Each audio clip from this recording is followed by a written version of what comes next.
Let's talk about this water pump. So if you are in the market trying to buy one of these pumps and you don't know anything about this pump, so this pump works amazingly. I installed another one already, so now I'm going to show you a little bit closer, so just in case if you have to buy something like that, you know what to expect. So basically, if you're using, you know, like a rainwater, or maybe you have a food truck and you have your own water tank, or maybe you have a well water and you want to use that, so this pump will be amazing, because this is like emulating the water that comes from the company, you know, from the street. So basically this works very well. So and it is not that very expensive. So as usual, I am in US, so if you want me to send you something, I can send it to you via DHL, FedEx, or UPS, or whatever works for you. Otherwise, I'll leave you in the video description the link, so the way you can buy it yourself. So basically, this is the model WUP-0002. 115 volts, but if you're in Europe or maybe in Latin America, maybe you can buy a transformer, so that way you can transfer the voltage from 220 to 110 and make it work. So the open flow, it says 5.5 gallons per minute, and here it says preset setting 70 psi or 4.8 bars. Maximum amperage is 2.1, and here it says self-priming, so that is very good, so you don't have to do anything with this. So thermal overload automatic restart, run dry not recommended. So make sure that always you have water, otherwise you're going to damage the pump. It's this and every other pump, so if it doesn't have water, it will die. It says don't pump flammable liquid, so don't use it to pump gasoline, basically. So here in the front, as you can see here, you have the arrow. So here is the inlet, here is the outlet, very easy. So here you put the water, here you're going to have the water that is going to your house, your truck, or RV, or whatever. So even if you have an RV, this works very well. And here you have the sensor. So basically, the way it works, it will suck the water here, it will pump it here, and when it detects, you know, that the other end is closed, there is no way to pump any more water, it will stop. So when you open the faucet, and this sensor will detect that the pressure is lower, it will start the pump by itself, and when you close the faucet, it will stop the pump by itself as well. So it works amazingly for that.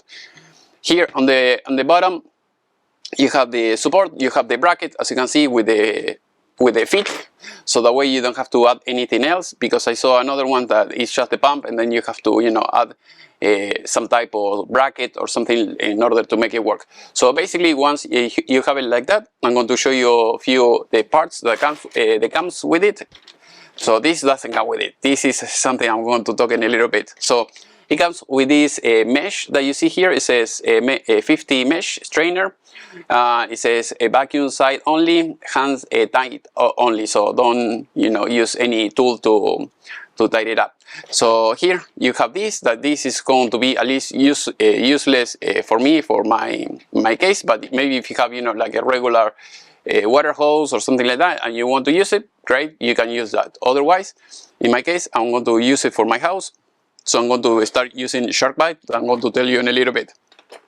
So basically, here what we are going to do, we're going to connect the mesh. So that is very important, because many pumps, they don't come with any filter or anything like that. And if you're, you know, pumping water from a water tank, for instance, I have like 250 gallons a water pump, and if you have, you know, some debris or something like that, it's going to ruin the pump. So with this, you're going to prevent all those problems that you see here. So if you see that is, you know, is full of debris or something like that, you just unscrew it, screw it back in, clean it, screw it back in, and you should be ready to go.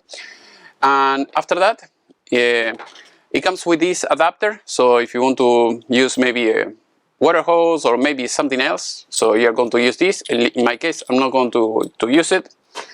So it comes with these adapters like I showed you before. You can connect one here, whatever works for you. And if you're going to use just a regular hose, you can use these clamps that you see here, and that's it. So this is not my case, but if it's yours, great. Like I said, if you want to use it for a food truck or maybe your house, and you don't want to pay more water, the water bill or anything like that, or you want to live off grid, this will work great. So basically, I have another class that teach how to use shark pipe, but this is very easy. So you put the PEX pipe here, and you just screw it in here in one end, in the other one. And that's it, and you're ready to go, basically like that. So very easy, works amazingly. I never had any issue with this. Of course, it has a runtime. I don't know if you can run it, for hours and hours and hours. I don't remember. I have the manual here, but read the manual, and I don't know if you're going to buy this model or you're going to buy something else, but usually it says like it can work maybe up to 3 hours, 2 hours or something like that. So if you take like long showers or something like that, it might not be the product for you. You may get something else. I don't know, this product may get discontinued in 2 or 3 years, but at least this brand, this model that I'm reviewing right now works great. So if you have any question, please let me know in the section below. And if you want me to install one for you, just let me know. I am in Ohio for now. And I have WhatsApp, I have email. So just send me a text, a message, or call me, or leave a comment in the section below, and I'll try to help you with your needs. Thank you for watching. And if you want to see more videos or more classes, go to my playlist. I have more classes about different things. So if you want to keep learning, and see you next time. Bye.